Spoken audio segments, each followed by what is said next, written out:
बोल कड़ाकड़ सीताराम। हिमालय से लेकर सिंध तक बीच के स्थान को हिंदू कहा जाता है। हिंदू, हिमालय और सिंधु को जोड़कर हिंदू शब्द का उद्घोष हुआ। हमारा धर्म सनातन है। सनातन का अर्थ है सना हुआ है तन, जिससे वह सनातन है। यानी जन्म से ही जो शरीर से लिपटा हुआ है वह सनातन है। इसी शब्द को यदि उल्टा कर दें तो उसका हो जाता है नत नाश।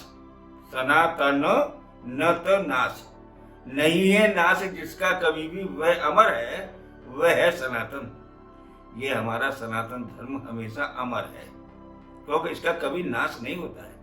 हमारे भारतवर्ष पर अनेकों विधर्मियों ने आक्रमण किए, अनेकों प्रकार से भारत के सभ्यता को नष्ट करने की कोशिश की, लेकिन हमारा धर्म इतना जटिल है, इतना गहन है, जो शरीर से लिपटा हुआ है। शरीर से वो अलग हो ही नहीं सकता, उसका नाश कभी हो ही नहीं सकता, क्योंकि शब्दों में ही उसकी अमरता है। इसलिए सनातन धर्म आज भी अमर है, कल भी अमर रहेगा। इसी से संबंधित सनातन धर्म की सभ्यता को लेते हुए मैं एक दृष्टांत आपको देता हूं। रावण जब दिग्विजय के लिए निकलता है, सबसे पहले अपने भाई कुबेर पर आक्रमण करता है। उसे जीत कर वो पुष्पमान ले लेता है। पुष्पमान को लेकर वो आगे बढ़ता है कैलाश की ओर। तो वो आगे चल कैलाश की ओर जाकर उसका विमान अचानक रुक जाता है। मरीच उसका जो सेनापति है और मामा भी है, वो कहता है कि इसका कारण क्या है, इसका पता लगाया जाए कि कैलाश पे प्रारंभ होते ही ये रुका क्यों। जैसे उतर के विमान से रावण देखता है, तभी भगवान नंदीश्वर वहां आ जाते हैं। नंदी भगवान आकर रावण से कहते हैं, रावण तू यहां से वापस जा। इस समय भगवान शिव अपने गणों के साथ, गंधर्वों यक्षों के साथ आनंद ले रहे हैं, नृत्य कर रहे हैं, उसमें बाधा मत बन, तू वापस जा। रावण उसका नंदी का तिरस्कार करते हैं, बड़ा ठाका लगा के हंसते हैं। तो नंदी भगवान कहते हैं, अरे तू मेरे बानर के मुंह को देखकर उपहास कर रहा है, जब मैं तुझे श्राप देता हूँ। यही बानर एक दिन तुझे मारने के लिए उद्यत होंगे। इन्हीं बानरों को इकट्ठा करके भगवान तेरा विनाश करेंगे। उनके नख ही आयुध होंगे। फिर पर्वत पर होकर तू मेरा उपहास कर रहा है, पर्वत की सिलाई ही तेरा मौत का कारण बनेगी। जब उसने कहा शंकर कौन है, जिस शंकर की तू बात कर रहा है बानर, वो शंकर कौन है?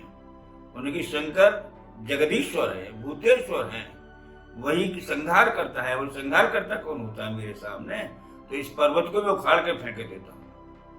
रावण पर्वत उखाड़ने के लिए अहंकार पर नीचे हाथ से उठाना चाहता है। जब सारा पर्वत हिलने लगा, पार्वती भी घबरा गई। शिव जी बोली, महाराज ये तूफान कैसा है? शिव जी समझ जाते हैं रावण के अहंकार बस उसे उखाड़ना चाहता है। अपने पैर के अंगूठे को दबाकर वो रावण की भुजा को उसी के नीचे दबा देते हैं। रावण बहुत जोर से रोता है, बिलखता है, चिंघाड़ता है। चारों दिशाएं आध्यात्मिक हो जाती हैं, हाहाकार मच जाता है, ये क्या हुआ? तो फिर सभी उसके सेना नायक कहते हैं, तुम भगवान शंकर की आराधना करो रावण। जब तक उसका नाम रावण नहीं था, दशग्रीव था। तो दशग्रीव से कहते तुम आराधना करो भगवान शिव की। दशग्रीव आराधना करते हैं और भगवान को प्रसन्न करते हैं। तो भगवान शिव प्रसन्न होकर कहते हैं, तूने संसार को रो करके इतना अद्भुत कर दिया है, सभी लोग घबरा गए। तो आज से तेरा नाम रावण होगा।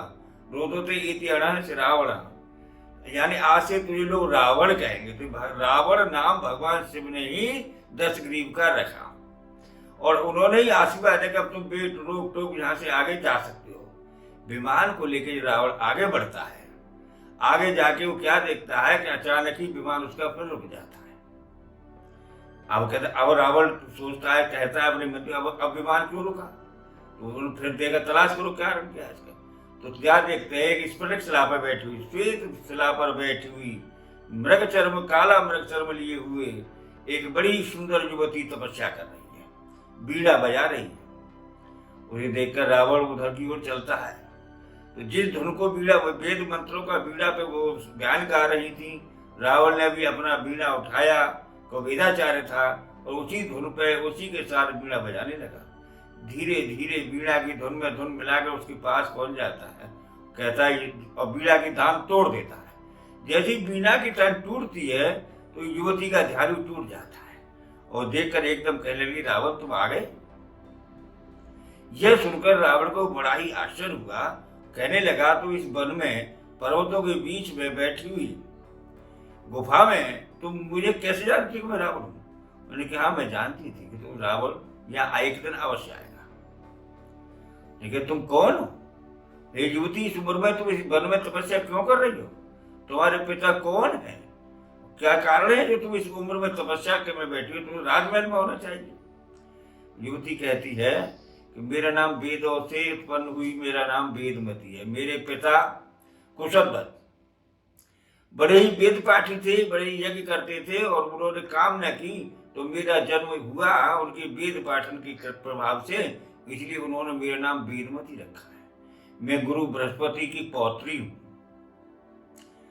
मेरे पिता मेरी अनेकों प्रकार से वेद युक्त वाणी से हर समय मेरी सुंदरता की बखान करते थे, तो मेरी माँ कहा करती थी कि ऐसे तुम बखान करते हो जैसे इसका पति विष्णु होंगे।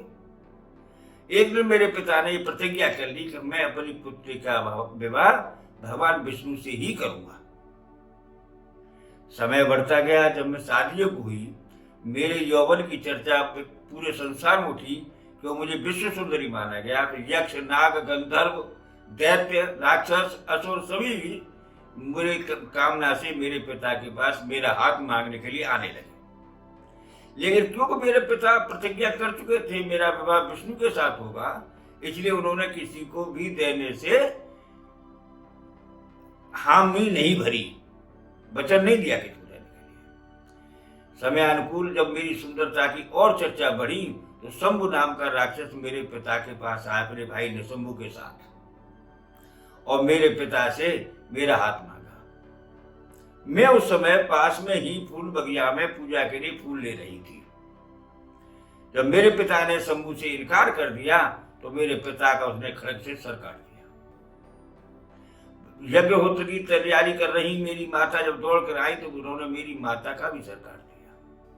दोनों का रोदन सुन के और मैं उस फूल बाग से निकल करके पहाड़ी में चुपते चुपते चली गई, और छुपते छुपते यहाँ आ गए। और जब से मैं तपस्या कर रही हूँ इसी विचार से कि मेरा विवाह भगवान विष्णु से ही होगा, उन्हीं की कामना से मैं तपस्या करती हूँ। तो रावण तुम अपने रास्ते पर जाओ। रावण बोला, अरे अब विष्णु तुम्हें कौन मिलेगा, और विष्णु कौन है? तीनों लोग मेरे कब्जे में हैं, मुझसे बड़ा विष्णु शंकर कोई नहीं है। अब तू मेरे साथ चल। जब वेदमती मना कर देती है तो रावण बलात् उसके सर पर हाथ रख के बाल पकड़ना चाहता है, जबरदस्ती उसके सर के बालों पर हाथ रखता है पकड़ने के लिए। जब ही वेदमती अपने हाथ से इस प्रकार से हचराती है कि उसके बाल कट जाते हैं हाथ से ही, और रावण के हाथ में केवल बाल आ जाते हैं। और योग अग्नि से वेदमती अपने शरीर में आग लगा लेती है और इस शरीर को भस्म करते हुए उसे शाप देती है कि तेरे कारण मुझे शरीर छोड़ना पड़ा है, जिससे मैं भगवान के साथ वर्णन नहीं कर सकी। मेरे कारण तेरी मृत्यु होगी, मैं तुझे शाप देती हूँ। यही वेदमती आगे चल करके अग्नि में समा गई। आगे चलकर भगवान राम जब लंका पर वनवास में घूमते हैं तो उन्होंने जानकी जी को अग्नि में प्रवेश कराया, सीता जी को अग्नि में प्रवेश करा देते हैं, और अग्नि से इसी वेदमती नाम की कन्या को लेकर सीता जी के रूप में रखते हैं। तो उससे उस कन्या का, उसके पिता कुशलवत का, ऋषि ब्रह्म ऋषि का, दोनों का वचन पूरा होता है। रामावतारों को भगवान विष्णु के अवतार राम को ही पति बना लेती है और सीता के रूप में लंका में हरण करके पहुंचती है। दोनों की प्रतिज्ञा पूरी हो जाती है, और वही जिसके कारण उसने शरीर अग्नि में त्याग दिया था, उसी वेदमती रूपी सीता के कारण रावण का वध हुआ। दोनों के वचन पूर्ण होते बोल कड़ाकर सीताराम।